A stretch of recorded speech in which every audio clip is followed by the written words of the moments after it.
Let's continue. Okay, my name is Barr.Kelechi Nwokeogu. Touch TV News Channel. The best. The Nigerian House of Representatives, under the leadership of Speaker, recognized the critical role of Parliament in fostering citizen engagement, particularly among the youth. A key element of the legislative agenda of the 10th House is promoting active and structured engagement between the government and the youth on the governance issue.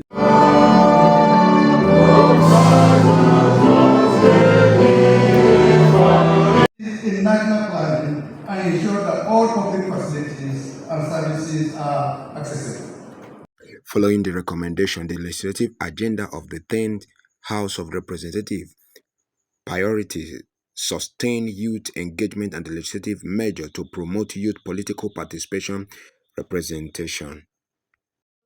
At the interview with the Touch TV channel, Barr.Kelechi Nwokeogu aired his view on the protests of the Nigerian youth. Some said, The protest, why some are for the protest? So what's your own view? My take on the planned protest scheduled for tomorrow is that one, firstly, it is a fundamental right of citizens of the Federal Republic of Nigeria to engage in such protests to show their dissatisfaction with the happenings and, of course, the state of the nation, and which, of course, will be encouraged or supported by any well-meaning individual.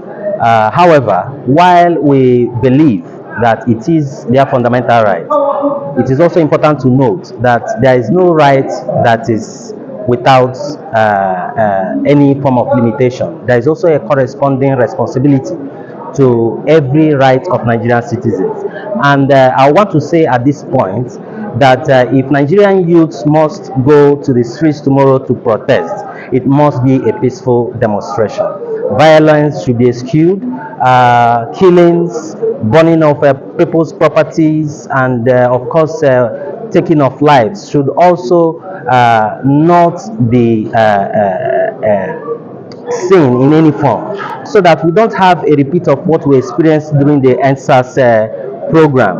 And again, on the part of the government, it is our expectation that they will not roll out tankers and guns to intimidate the Nigerian youths that may hit the roads tomorrow to protest. If the protest should hold, if the protest should continue to hold, the Nigerian government must make sure that the youths who will be on the streets are protected and given the maximum protection that they deserve to express themselves, and of course call for urgent interventions from both the National Assembly and the other arms of the government to make sure that some of these things, that the youths and of course Nigerians are agitating for, are critically looked into.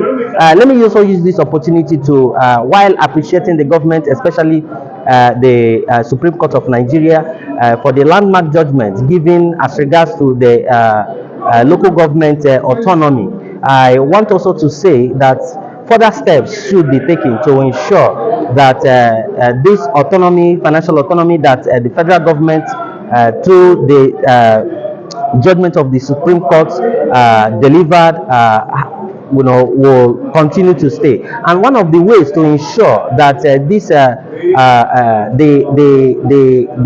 incentives or the good side of this financial autonomy is achieved is also to ensure the implementation of what I call political autonomy. Political autonomy in the sense that the Independent National Electoral Commission, INEC, should also be empowered through a legislative action, through the amendment of the relevant electoral laws in Nigeria, to empower the Independent National Electoral Commission to be in charge of conducting local government elections. Because if we have the financial autonomy and the various state electoral commissions continue to conduct these elections for Nigerians, definitely we have a saying that says that the who pays the piper dictates the tune.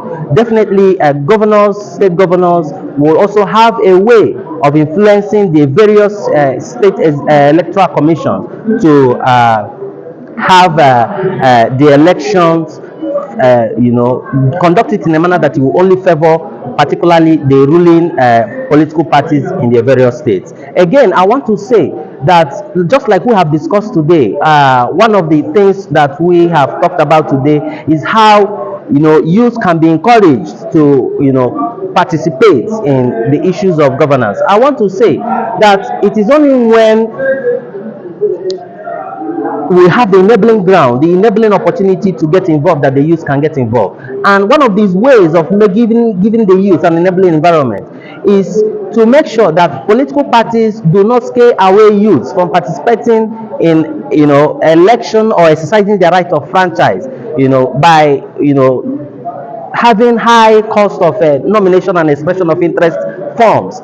If the National Assembly, through a legislative intervention or action, can initiate processes that will limit political parties on a certain amount of money that they can collect from aspirants to any elective positions, I think it will also go a long way in giving the youth that opportunity to participate. Because what I'm saying this is that in a state where I come from, Imo, very sadly, a political party is charging 1 million naira for councillorship. Somebody who wants to go to a legislative council to represent his ward, at that level, and you are asking him to pay 1 million naira for nomination form and expression of interest form. I wouldn't know what we expect such persons to do, and to do in office. And another person who wants to run for chairmanship, you are asking him to pay 3 million naira to be able to contest an election, a primary election, not even the main election.